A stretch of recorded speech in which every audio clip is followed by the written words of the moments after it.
The Tipping Point with Mike Tipton is brought to you by Dubby. What is Dubby? Dubby is a clean energy drink that is made to give you focus with no crash, jitters, or angst like those other energy drinks have. They also have no maltodextrin fillers and don't use artificial dyes. Dubby contains vitamins, amino acids, a nootropic, and 150 milligrams of caffeine. Dubby's products are made in the USA in an FDA-inspected facility that strictly adheres to GMP manufacturing guidelines. All of the flavors are unique and custom-made by Dubby, and you'll never taste our taste anywhere else.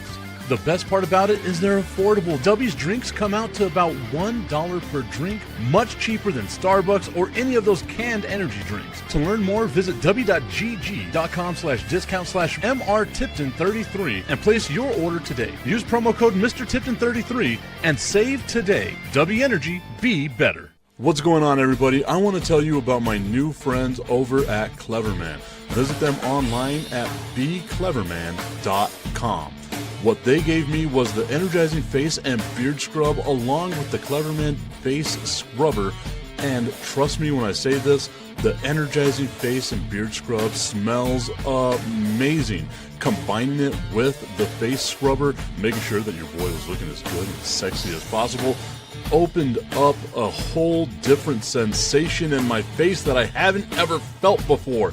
I felt so clean, so fresh, and so clean, like Outkast said, and it helped me feel like I was ready for my day. Make sure you visit them online at becleverman.com and follow them on Instagram at clevermannyc. The link is up in my bio if you want to check out all the amazing products they have. Visit them online, becleverman.com.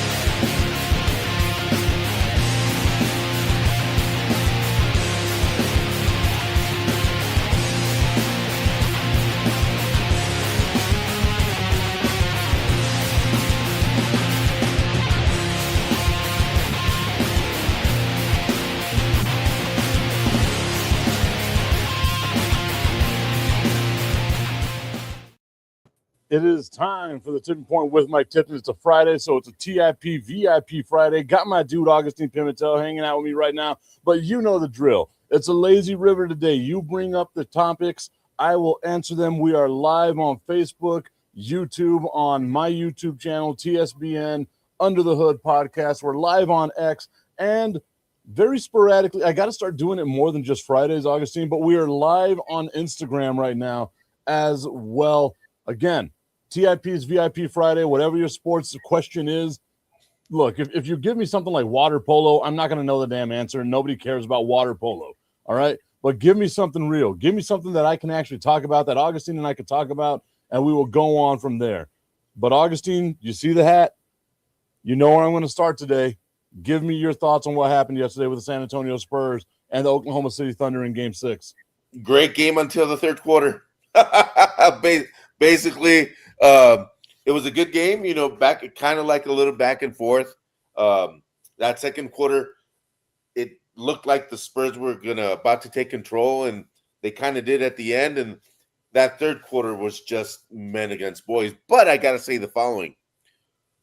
Do you think Oklahoma City was kind of like, all right, you got me.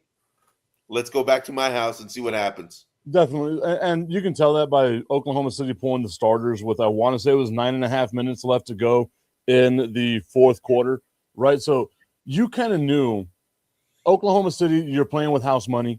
You don't have anything to worry about. You have a Game 7 guaranteed at home.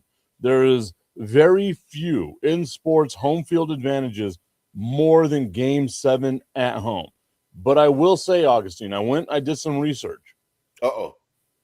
Out of the last 25 years, so since the turn of the century, it's only a 55% win percentage for the home team in Game 7 in the NBA playoffs. So it's not as lock as a lot of people think it is. It's not, but at this point in time, Tipton, that was a tongue twister. I'm sorry, everybody. at this point in time of the series, it's more about confidence than anything else. So if Caruso goes, I'm at home. If Caruso goes out for 45 again, that's going to be a major talking point. If there's a little bit of a home field advantage in reffing, nobody's going to say anything. The thing is, being at home for that 7th game does give you some not so visually popular things that you might have as an advantage. So I agree with that, but I also would challenge it this way, right? Yes, you're at home, but it's going to be the standalone game. It's going to be arguably the highest rated game in the NBA playoffs, right? Like, unless there's a game 7 in the NBA finals, this will more than likely be the highest rated game. All eyes around the basketball loving world are going to be right there upon you and looking right at you. The referees cannot make this game about themselves. They cannot allow this game to have any type of controversial calls or anything of that nature. And we normally see in a game 7 scenario, just like we did yesterday in game 6, the whistle tends to get swallowed a little bit here. Maybe that's something that's going to happen in game 7. Obviously, I'm not putting any money on it because, again, the champ always gets the calls, but fuck, man, it's starting to get annoying. It's really starting to get annoying with this team. But again, like you got to take the good with the bad. I really do feel like the referees are going to swallow the whistle in game 7. They cannot make this about referees. So that favors Oklahoma City because they have proven to be a lot more physical than the Spurs at some points because they got bodies to throw at Wemby. So Wemby. I will say maybe, right? Like they do have a bunch of bodies that they can throw at Victor Wembanyama. As Angel Torres says, Oklahoma City is just unwatchable. It really is. That brand of basketball to me, you know me, Augustine. I will watch any type of – I watch the fucking G League, okay? That is some bad basketball. And yet it's easier to watch than what you get with Oklahoma City. What's up, Tommy? Hey, do not in the games where the Spurs have been able to be physical with SGA, with Oklahoma City, the Spurs have dominated those games. Look at 2 of the 3 wins that the Spurs have in this series are by more than 30 points, right? Like they are slapping around Oklahoma City whenever they're allowed to be physical with them. The thing is, are they going to be allowed to be physical with Oklahoma City at Oklahoma City? That's the thing, which I don't think so. I think this is going to be, kind of we will be talking about the refs on Sunday. I hope not, man, because again, like if it comes down to that, right, where we wind up having to talk about the referees, then they've not done their job correctly. And it takes away from how great of a run this could be for Oklahoma City. Them being able to go out and say, look, we beat the San Antonio Spurs, this amazing team.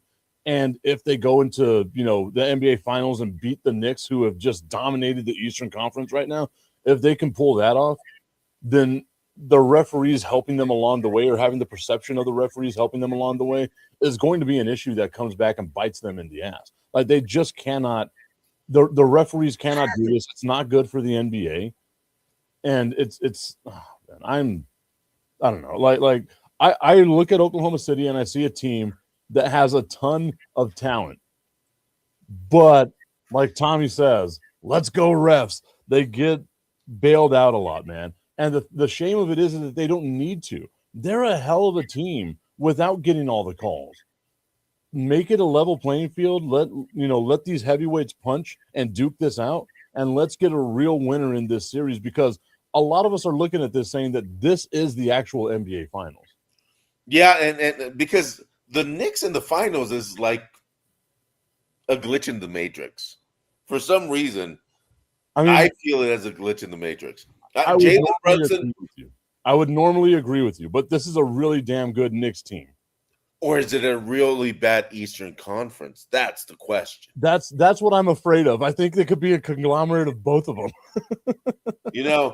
Jalen Brunson, his game is absolutely amazing. You know, his the way he switches speeds, the way he changes direction, the way he does things is just amazing. Carl But Anthony Towns is super zesty, so it'd be nice to see a zesty guy win an NBA final. Like that would be fun. Not I mean, obviously not at the expense of the San Antonio Spurs, but and then like I want to see at the biggest stage in basketball, Carl Anthony Towns go up for like a layup, miss the layup, look over at the ref and be like, "Oh my god," because he does that all the damn time. yeah, And me making my voice that high pitch is not far off from what he actually sounds like. and that was, my ears were like, "Who the hell is that?" I mean, did that really come out from? All the foul. Yeah, but I mean, Jalen Brunson is the kind of player that you want to do well, because I think every fan out there can picture themselves being Jalen Brunson. You know what, Augustine? I've been really good recently, right? Like Tommy's been coming after my San Antonio Spurs. Let's talk about the Dallas Mavericks and how the hell do you fumble Jalen Brunson and Luka Doncic on the same damn team? Like how do you allow that to just fall apart? And I get it, the unrestricted free agent bullshit and all that stuff. If the Knicks are going like, look, we're going to give this guy a boatload of money, you look back at the Knicks and say, we're going to give him more money, because normally in that aspect, the team that you're already on, right? Like the team that you're already a part of has the ability to sign you to a bigger contract than what the New York Knicks were able to give Jalen Brunson. And then with Jalen Brunson being able to like basically be on a bargain, this is a bargain deal for the New York Knicks, right? It was what, a 5-year, $100 million deal? That ain't shit, dude. For a superstar this caliber, that is nothing. So if we're going to sit here and talk negatively about the San Antonio Spurs, Tommy, I'm going to turn it back now and look at this Dallas Mavericks team and just simply ask myself, what the fuck, man? Like, what happened? How do you allow this to be? Hey, Cooper Flack to the Spurs sounds good. I was say we know Cooper Flack is going to get traded. Oh, I didn't know Angel was also a Mavs fan, saying, leave my Mavs alone. We've been through enough. Tommy saying, let's not talk about the Dallas Mavericks, please. Okay. I am not that guy. Augustine, I'm not that guy. Tommy, I'm not that guy. But I just like hearing Jalen Brunson and how great Jalen Brunson has become on the New York Knicks, and knowing that it was there. How do you fumble that, man? Like how do you? It's wild to me. And Jalen Brunson, I don't know if you guys remember that Jalen Brunson interview when they came back from 20 some down. He was being interviewed and he said, "How'd you guys do it?" He's like, "I have no idea." That to me was the greatest interview I've ever seen, because he really seemed perplexed. He really seemed like, "How did you do it?" I don't know. Sometimes you just gotta get shit done. I mean, it just happens. And I love some of those answers that they gave. Well, it's part of the team effort and all that. He didn't say anything like that. He just said, I don't know. It's like, how did you trade Luka Doncic? I don't know. Just like that. Sorry, Tommy. I genuinely, and again, like I genuinely do feel bad for like Mavs fans, because I do respect that franchise. I think that they are respected. Whenever it was Mark Cuban, respected that franchise. Now it just seems like they're kind of just flailing around trying to figure out something. Yeah, I mean, was it the franchise that was respected, or was it Mark Cuban? I think it was the franchise, because like you look at that team, right? Like Dirk, Jason Kidd, that team that won the championship, just like how gritty they were and all that stuff. Like that was a really good team. And Mark Cuban, obviously the guy that built it, that put it all together, that did all that stuff. Like it was a team. And just that one championship kind of solidified Dirk as one of the greatest to ever do it. And him being on the Mavs for as long as he was on the Mavs, like you kind of knew anytime Dirk was there, they had a shot to do something great.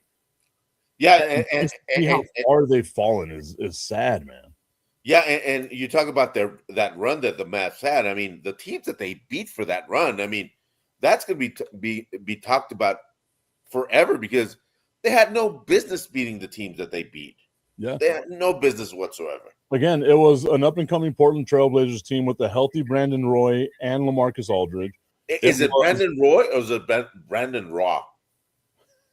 Well, I don't think he's Canadian.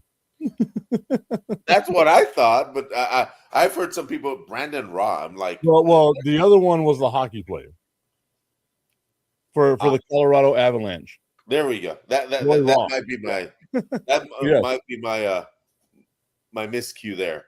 Brandon Roy, LaMarcus Aldridge. That was and I want to say they even had Andre Miller at that time. Like, it was a really good Portland Trailblazers team that people thought was on the come up. They beat the Oklahoma City Thunder with Russell Westbrook, James Harden, and Kevin Durant. And they beat the defending champion, back-to-back defending champion, LA Lakers, that had Kobe Bryant and Pau Gasol on it, in order to get to the Miami Heat, which was the greatest team we saw put together, Dwayne Wade, Chris Bosh, and some guy named LeBron James, just to beat all four of those teams. That's got to be one of the most magical playoff runs in the history of basketball. Yeah, there's no and ifs or buts about that one. But you question what is the future of the Mavs. Are they going to be now the forever losers once again? Because you don't have a guy like Mark Cuban in there making decisions. You don't have somebody. You probably remember, and maybe Angel, I'm sure Tommy remembers this too. The Mavs of the 90s were a freaking laughingstock, man. They were bad, like objectively bad. That hat on the uniforms was bad too. I mean, you didn't like the green hat, like the green jersey with the white letters in the hat. I liked that is my favorite Dallas Mavericks jersey. Like, I don't know what it is, but I love that amazing jersey. It's one of my favorite. If they had a player worth me buying the jersey of, I would buy that jersey. Anytime you have a cowboy hat on something, it equals sucks. Wow, this guy. Angel Torres saying they were the doormat of the NBA and that he loves those jerseys. That is a good. I don't know how you don't like that jersey, Augustine. That's wild to me. I mean, the only player worth buying a jersey of that, it was probably free throw king Adrian Dantley. There we go. That little fadeaway, that little fader that Adrian Dantley would do on the baseline, people forget that's one of the best pure scores that has ever been in the NBA, and people forget how damn good he was, man. This is how you know I'm a basketball nerd. You can bring up names, Augustine, and I feel like I've heard like 99% of them. But you've seen all of the history of the NBA dating all the way back to 1945, whenever you were a young 50-year-old man. Yeah, I remember those times. I remember when God said, "Hey, let there be light," and I thought, "Hey, turn off the light, dude. I'm asleep. What's wrong with you?" The commish tuning in, the cricket commish tuning in, saying, "Good morning, Money Mike, TC, and Augustine. If Karl Anthony Towns is looking for the refs or looking at the refs for a foul call, then he must think he plays for the Oklahoma City Thunder." Again, that's so sad. So sad to me that they feel like they have to like they're being bailed out by the refs. I'm like, I know they are, but they're a really damn good team too, man. That's the sad part about it. Yeah, but I feel that every championship team gets bailed out more often than not. To be the man, woo, you gotta beat the man. Yep. So there we go. I mean, if I think, and this is me thinking, which is a dangerous thing all in itself. I already see the smoke coming out of your ears. Yeah, that thing is spinning faster. I think the Spurs are going to win Game 7. I want the Spurs to win Game 7 because they have an incredible team that only depends on themselves and not the refs for actual wins. So here's my take. Spurs win Game 7 in Oklahoma City, at Oklahoma City, by 6. Wemby has an okay game.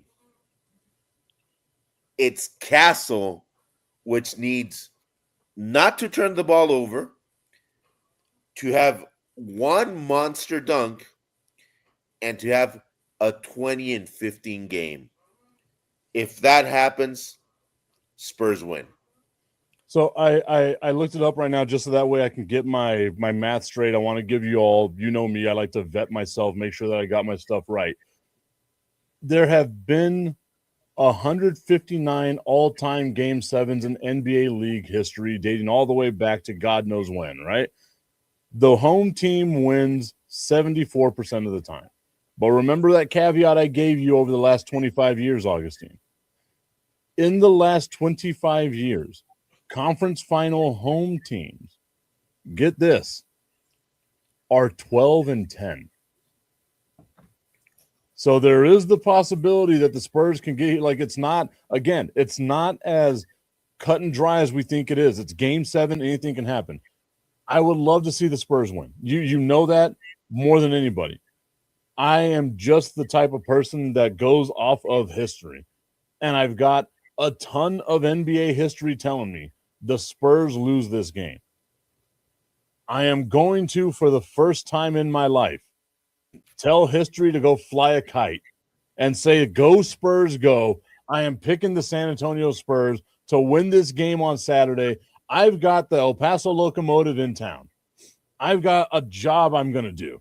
And I am going to make sure that on all of the suites throughout the stadium, on TVs that don't need the soccer game, that San Antonio Spurs game is there. So as I'm walking around doing my job, I never lose eye contact with the game that's going on at that point in time, man. It's going to be such a fun time. Can you call in sick? No, I probably could. I don't.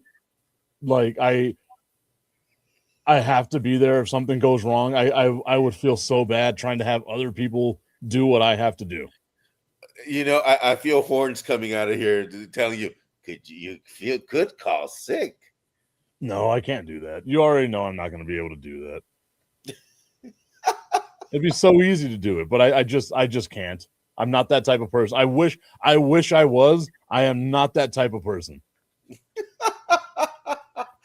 Although, yes, NBA you are. Finals Game 1 in San Antonio on June 3rd. It's a Wednesday night game for the El Paso Chihuahuas. Maybe that's a game that I miss. Maybe. It seems like it would be a good time. Again, like I've told everybody, I was in Alaska the last time the Spurs won the championship. I had to sit there and celebrate by myself. No San Antonio Spurs fans to be found at all. It was the most lonely feeling that I've ever had in a world that makes me feel alone 99% of the time. I want to be able to go to San Antonio. I don't care if they win. I don't care if they lose. I just want to experience an NBA Finals game, go to the Riverwalk, and have myself a good old time. That sounded so lonely. Dude, it was the worst. It was like I was at a bar in Alaska and the only person watching basketball at all. Like it was just me. What was the polar bear watching Eskimo surfing or something like that? I guess they had to. They probably had it on ESPN 8 The Ocho or something and were just dealing with that nonsense. ESPN Eskimo. Yeah, they were carving ice is what was happening on that one. Oh, that's hilarious. I'm picturing you in a bar like a log cabin. Pretty much. And it has to be like 5 feet above the ground so the snow doesn't, engulf it.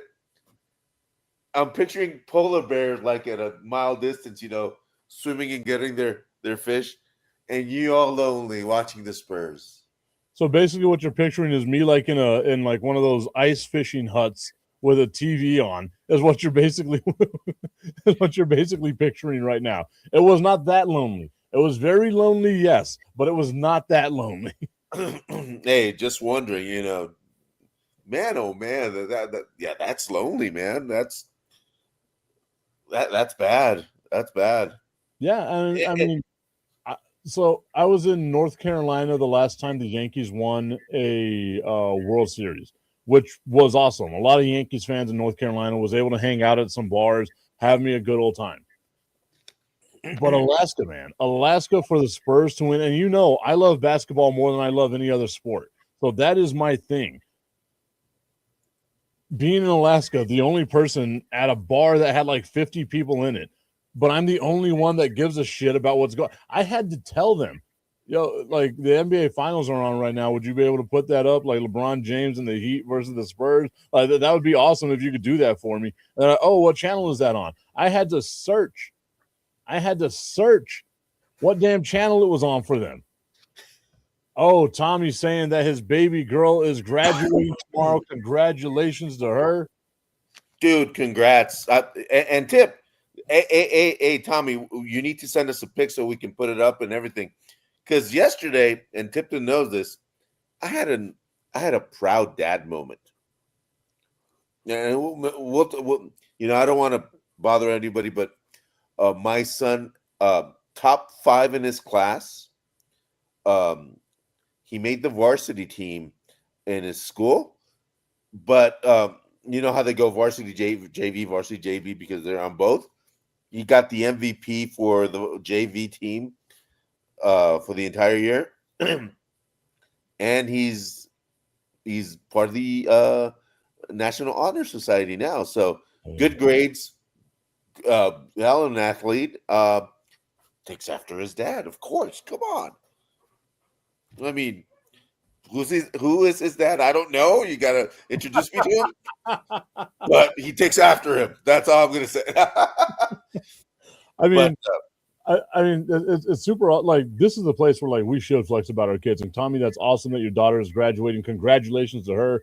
Hopefully, she goes to a college out of El Paso and no longer has to rely on you to take her to school, and she doesn't have to listen to my random rambling voice at 8:00 in the morning talking about inappropriate stuff 95% of the time if I don't have Augustine here to keep me back on track where I need to be. So congratulations to you. I hope that you go on and do amazing things. You are going to go on and do amazing things out there. And Tommy, you raised a hell of a little girl there. She's going to be turning into a woman and hopefully going out and doing some amazing stuff in other places where she doesn't have to listen to me. Well, you're online, so maybe she's one of those. Okay. See, there's a difference there. In the car, Tommy is forcing her to listen to this. If she goes out and seeks this online, then that's her problem. She did it to herself. But right now, I can be like, look, Tommy is the one corrupting her. After that, it's all up to her. And so, Tommy, what does she want to study? Do you know? Does she know? Tommy's saying, nice, Augustine. Congrats to your son. And that she said, thank you. Well, you were very welcome. And it's my turn to brag. All right. Both my kids on the AB honor roll at their schools as well, which was awesome to see. It's great to see that stuff. Both of them, great grades. It was an amazing year for them both. Like seeing the growth and maturation process. 8th grade is always such a difficult age, and Jericho was able to handle it well. We all know it as boys. It's a difficult thing to get through, but we were able to get through it. He was able to get through all that stuff. Was an ace with his he's in guitar, so he was playing guitar. He did a bunch of guitar shows this year and stuff like that. Jinder won it was like a science recognition award that he got for 3rd grade. So that was awesome for him to see as well. Plus his teachers always have nothing but nice things to say about him. He's one of the nicest kids that's out there. So all our kids, I am proud of all of our kids, man. It's great. Isn't it funny that all our kids are doing well? That means, you know what that means? That means that it's only the tip that we're covering. I just want to put the tip in. It's time for Just a Tip. That would make me uncomfortable. Promise that it ain't too much, but just enough. Just a tip. Just a tip. Just the tip? Just the tip. It's time for Just the Tip.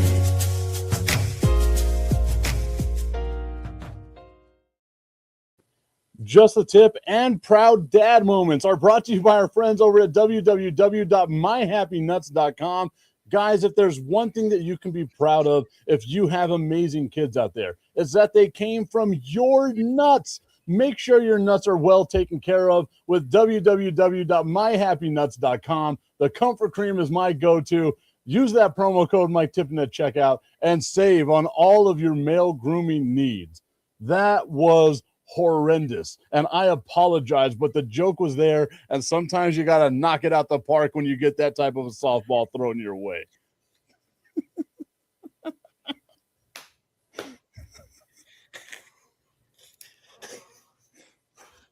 I think I broke Augustine. Oh, God.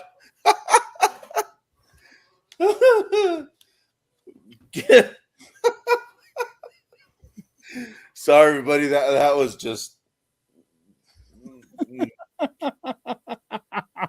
Tommy's saying, thank God they got out of the car on time. Oh, man. Tommy said that she's going to UTEP. She wants to be a pediatrician. That's awesome, man. That is awesome. Hey, UTEP has one of the best pre-med programs around. Pre-med, nursing. People don't realize like how good UTEP engineering is, all that stuff, man. UTEP's got some really good stuff going their way. Top 5 in business schools in top 5 business schools, top 10 nursing school, and top 5 engineering school.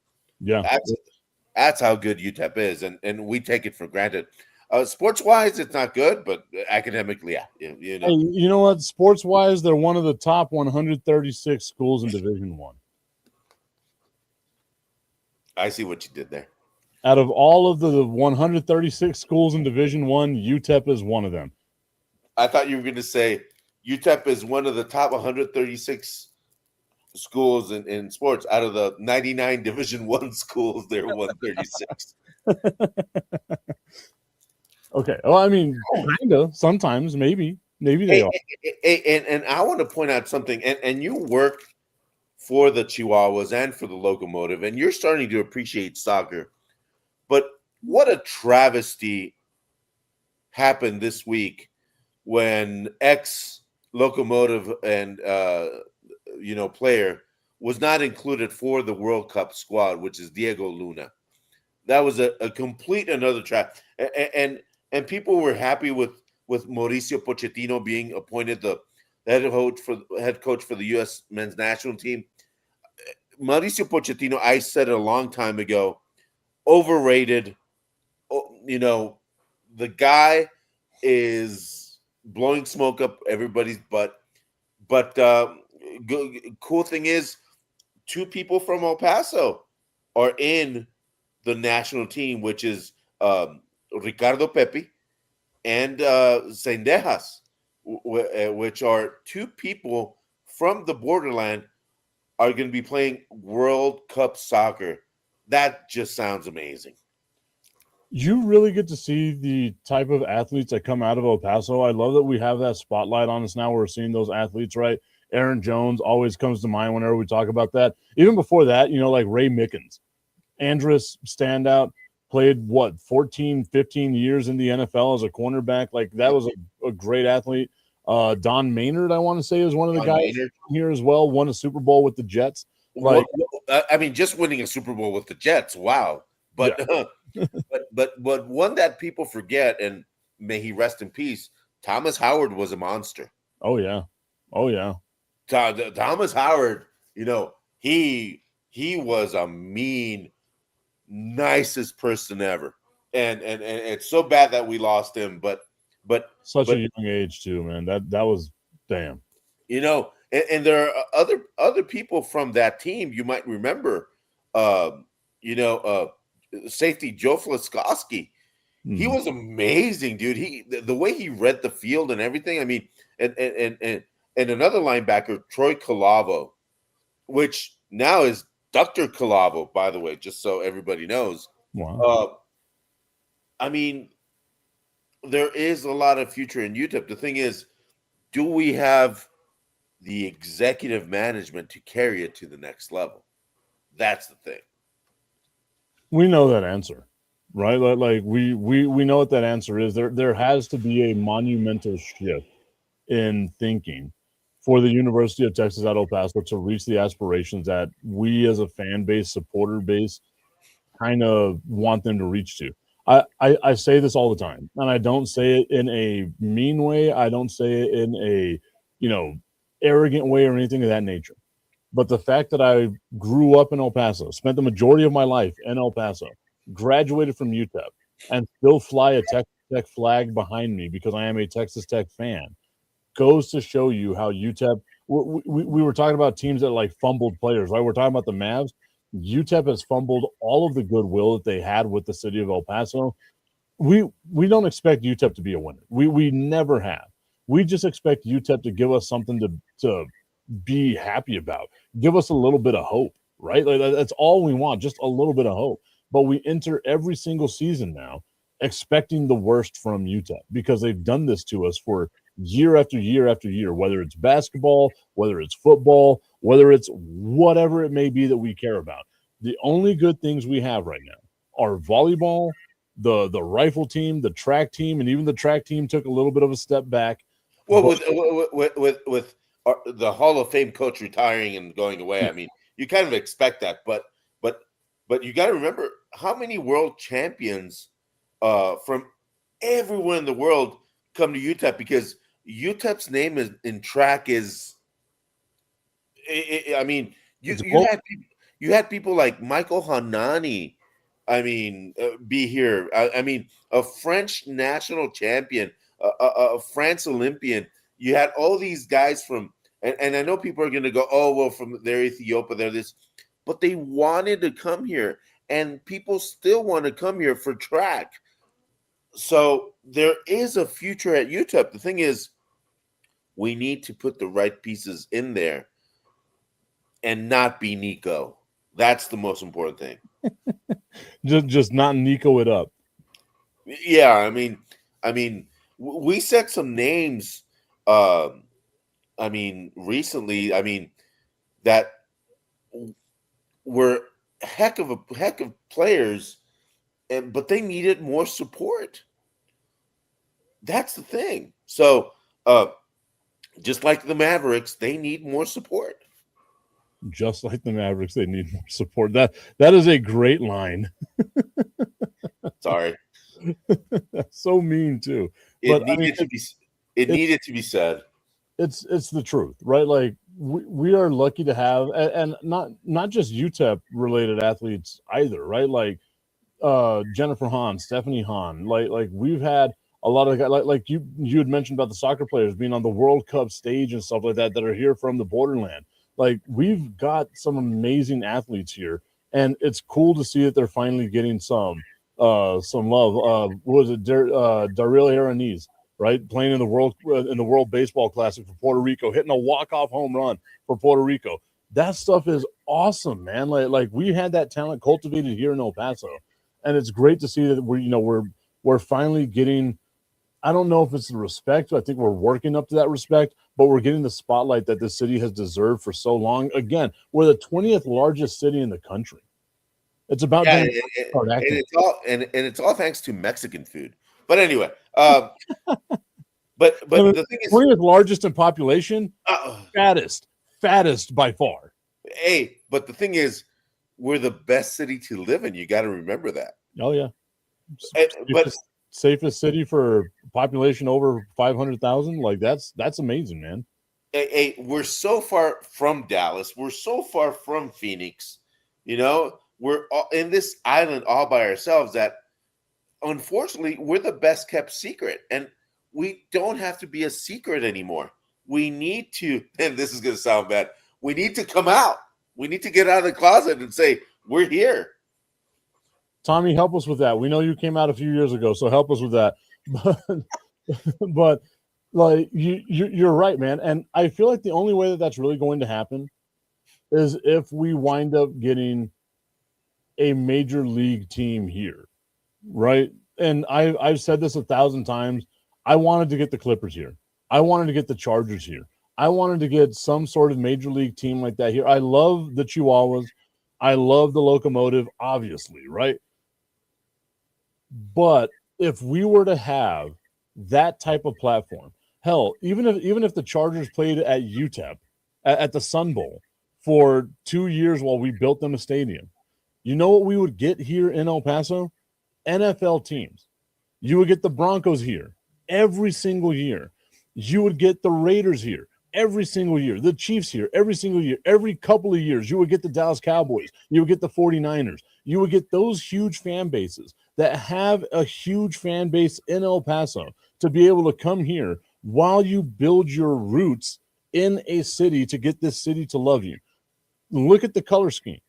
The LA Chargers color scheme, I might have called them San Diego now that I'm thinking about it, but the LA Chargers color scheme matches that of the Locomotive. It's not too far off of what UTEP has as well.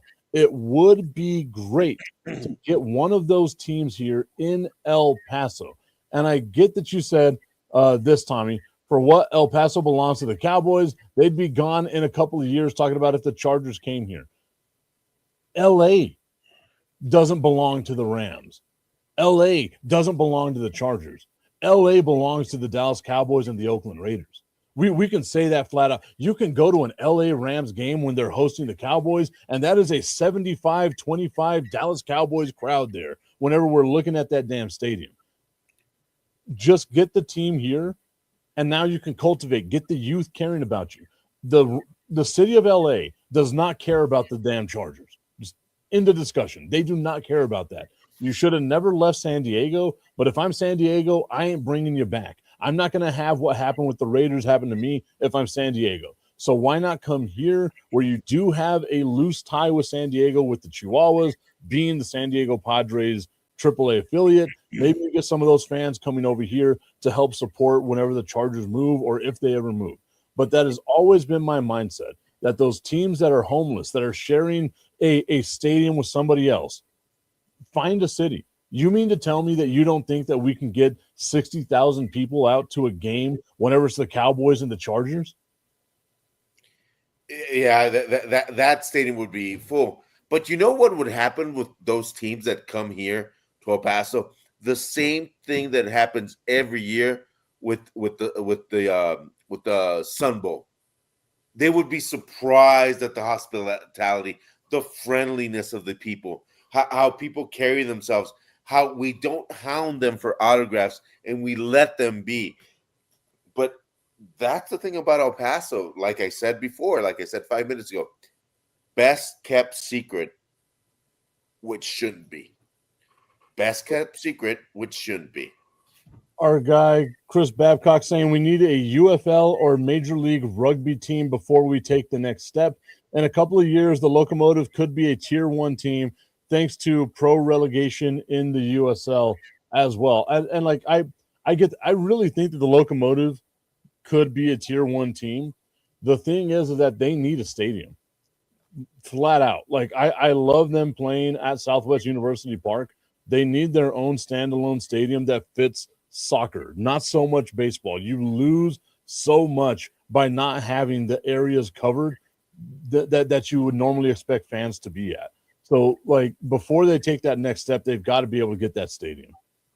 Yeah. Plus, I think the Chihuahuas or the Locomotive have the financial backing. I think they're pretty good there. Tommy saying, I'm at McDonald's and a lady is yelling at the employee, friendly my ass. Hey, man, look, every single one of us have gotten mad. You mess up my order, I might be mad. But I am also a very friendly guy, all right? I might not yell at anybody, but I am a friendly guy. Just don't mess up my order when it comes to my food. It's that simple. Look at this, Tommy. Look at this, everybody. How friendly Tipton is. Duncan is overrated. Put his ass on the bench. He ain't going to get away with that nonsense. Come on now. But I did it with a nice, calm demeanor. Tommy says, I'm about to yell too if they don't give me my damn coffee. Maybe that's what it is, Tommy. Like you're waiting for your coffee. That's what it is. Man, I really hit a nerve there, didn't I? Man. Hey, I kept my demeanor. I didn't yell. I didn't raise my voice. I know what you were doing. You just did it to try to get me mad. That's all that happened right there. And at Mission first, accomplished. I thought you were talking about Dunkin' Donuts, right? I was like, no, it's not. Dunkin' Donuts is amazing. And then I was like, wait, no, he's talking about Tim Duncan, this motherfucking SOB. That's what happened right there. Tony Romo is Check out my friends over at Bean Keeney again. Tony Romo is not the best quarterback in the history of the Cowboys. I mean, an argument can be made there. Troy Aikman has won 3 Super Bowls. Roger Staubach won 2 Super Bowls. In order to be considered one of the greatest of all time, I understand the argument that you got to have rings. Tony Romo never got those rings. And if we're looking at it right now, statistically, Dak Prescott is about to take over every record that Tony Romo has. So there is an argument to be made that Dak Prescott could be the greatest quarterback in Dallas Cowboys history. Dak Prescott is gay. It takes one to know one. Chris Babcock says, buy the sack from SISD, then expand the sack to 15,500 as designed. That's still not big enough for an NFL stadium, though. I think Chris Babcock is talking about soccer. Yeah. It is 15,000 big enough, though. Yes. I think that's plenty big. 15,000 would be plenty big. Tommy's saying Duncan is overrated. We agree again, Augustine. Look at that. Look at that. You guys coming together on your mutual hatred of Tim Duncan, just the greatest power forward of all time. Like, you could have said Ginobili. You could have said Tony Parker, but you said the guy that is objectively the greatest power forward of all time, that Shaq, Charles Barkley, everyone who ever had to deal with him is like, no, Tim Duncan is the greatest. Kobe Bryant saying Tim Duncan is the greatest power forward of all time. LeBron James saying that he's the greatest power forward of all time. I'm sure I could find something from Jordan saying that Tim Duncan was the greatest power forward of all time. Those guys are co-signing him being the greatest. And y'all are like, that's the guy we're going to choose as overrated. Well, have you seen him in dreadlocks? Come on. Okay, yes, that is a weird look. My guy looks like he hasn't taken a shower in years. But I could only imagine the musk that emanates from him must be overpowering. David Robinson must not have a sense of smell because, yes, it does not look good. Tim Duncan in dreadlocks does not look good. Yeah, and somebody needs to tell the boy, hey, excuse me, you might be the greatest power forward in history, but that does not look good. Babcock saying Danny White equals Tony Romo. I 1,000% make those comparisons. But Danny White was a really people forget, dude. Danny White was a really damn good quarterback for the Dallas Cowboys. Yeah. Tommy's saying NFL stadiums need to hold at least 80,000, and then says, yeah, but we're not talking about how other people have co-signed Tim Duncan being the greatest power forward of all time, but not you guys. Not you guys at all. That's what swayed my argument. Damn it. All these NBA guys are like, Tim Duncan's the greatest, but you guys didn't. You know what? Maybe now there's a seed of doubt. Well, I gotta ask you this question, Tipton. Was Tim Duncan a center or a forward or a power forward? I mean, he was a power forward. He spent the majority of his career as a power forward. The last 4 years, maybe, he spent normally at the 5. But whenever you spend 16 out of 20 as a power forward, I'm going to say you're a power forward. Yeah. Those teams he had, though, I mean, one of the things about he was so underrated and he was so pivotal for every good season that they had was Manu Ginobili. You know,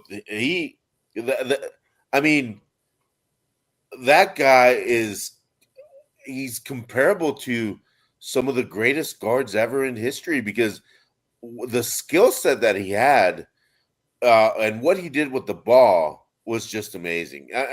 And he made a lot of these championships because his movement off the ball was also amazing. Nobody talks about what the little things that Manu Ginobili did that were just amazing.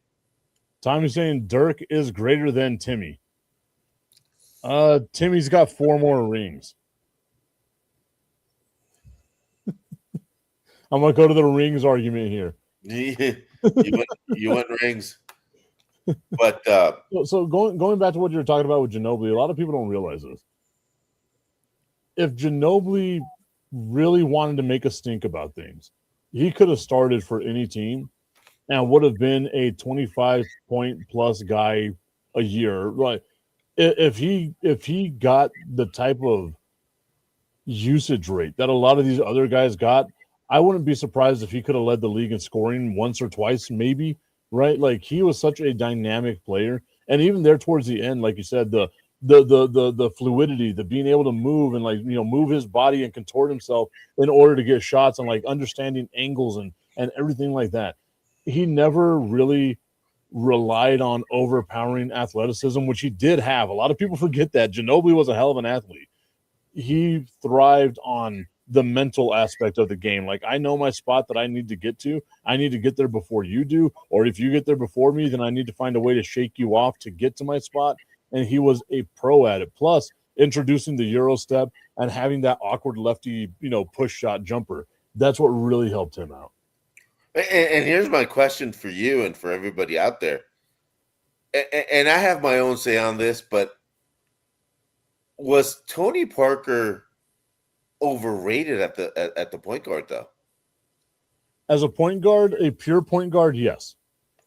As a field general type of point guard, the old school, let's take it back, like I'm going to distribute the ball, dribble, penetrate, pass, get the offense moving. He was the prototypical point guard like that. But we saw the change of that type of point guard in like the 90s, right? Like where you wanted your point guard to start scoring. I'd even say going back to the 80s with Isaiah Thomas, where you wanted your point guard to be a guy that can score. Tony Parker was more about facilitating the offense than he was about scoring.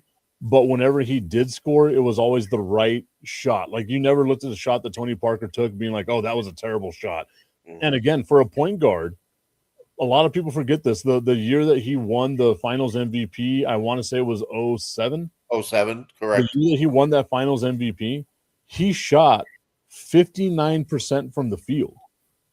But he only went into the paint. So he was challenging the bigs, getting layups, doing all that type of stuff, and still shot 59% at 6'3", which, again, huge for a normal dude, tiny in the NBA. And in an era where there was actual defense being played. Yeah, we're if you were a little guy going into the paint, you got rocked. Yeah, even players like Michael got rocked when they went into the paint. I mean, that's when Michael developed that little fadeaway that's so Michael Jordan. I had seen a thing the other day, and it really did make the comparison for me of how good Ralph Sampson was until all the injuries took over. Where it's like he was a Wemby type player before Wemby. The only thing was that he didn't have the shots or the handles that Wemby has. But Ralph Sampson, if you look at Ralph Sampson's like college career versus his, NBA career, like the early part of his NBA career, Ralph Sampson was a problem, man. And it's really kind of shitty that the injuries took over a little bit after they got Hakeem, because Ralph Sampson and Hakeem Olajuwon on the same team, the original Twin Towers, if Ralph Sampson had stayed healthy, that would have been a dynasty, man. Yeah, oh yeah. I almost say the same thing about Pistol Pete Maravich all the time. Yeah. If he was so far ahead of his time that people didn't understand the way he played, and you'll see the highlights from his college days behind the back and dribbling all this. Now we see him as something normal. But back in his day, those weren't normal. I mean, Pistol Pete Maravich was so far ahead of his time. Just like a name I'm going to tell you right now that it was a travesty that it was so sad when he died, Drazen Petrovic. Yeah. Petrovic was a scoring machine. And if these players played today, I mean, their averages would be like 35 a game, easy. That's the thing, right? Like Pistol Pete in college averaged 44 points a game, 44 out a 3-point line. Like, think about that shit. Without a 3-point line, he was doing this stuff. I get it. Like, I think we're talking old head basketball right now, which is great for us. But we got to give like these old heads their due, man. Like Bob Cousy, I know people make fun of watching, old school Boston Celtics stuff because Bob Cousy's dribbling with the fingertips and only doing that. Allow Bob Cousy to do this little motion just right there, just that little bit right there. He would have been dominant in today's NBA as well, just getting to the point where he needed to get to. but he had to do the old school fingertip because if you did this, it was palming the basketball. A lot of people need to remember that. It wasn't as egregious as doing this, which we see a lot of players get away with now, but it was if you brought it to the side and then put it on top, that was palming the basketball. Yeah, so they had to dribble way differently back then. So, and there are other players which we always forget. But here's again, I'm going to ask you this question right now, Tip. Okay. Will Victor Wembanyama surpass Tim Duncan as the best Spurs player of all time? I know I've asked you this before, and you were doubtful on this. But if Wembanyama can take this team to the finals and win, are you going to think better of our most beloved xenomorph in the league? The BS podcast saying, great show, guys. Thank you all over there. As far as all the tools are there, right? All the tools are there. He has the tools not to just be better than Tim Duncan, but to be the best player we've ever seen. They are there.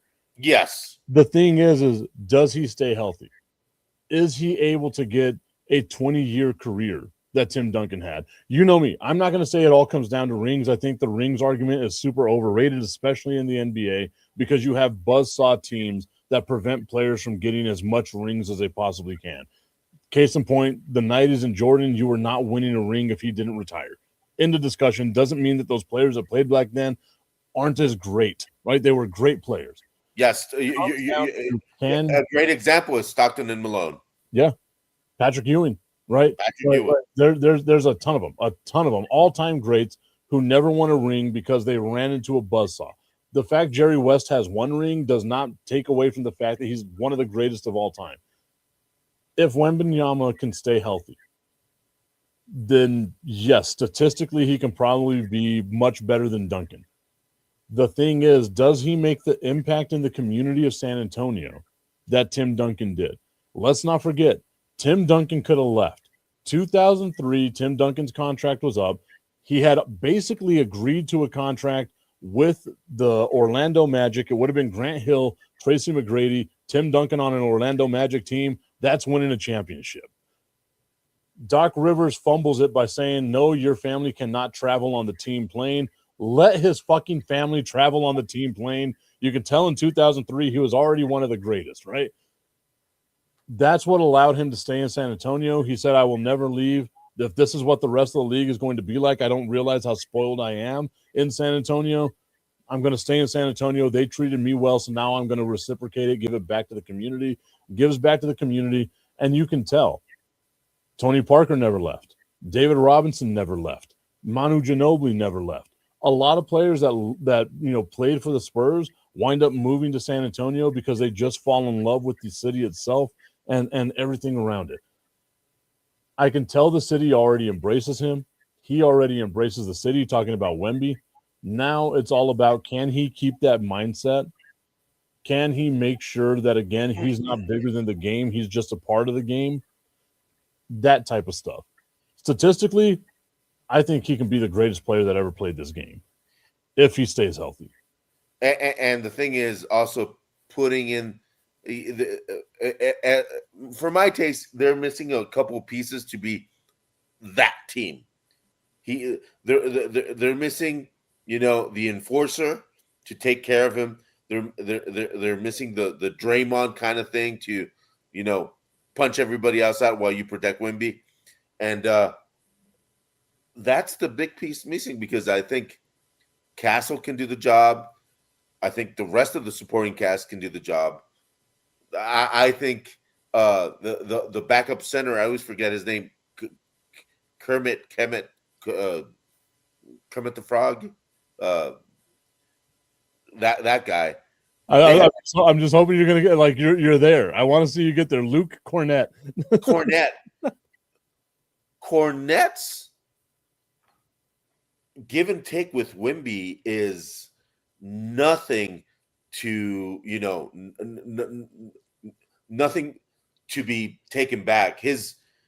I think that guy needs to step up a little bit more, but his connection with Wemby is so big that, they feed off each other. And Wemby recognizes his limitations.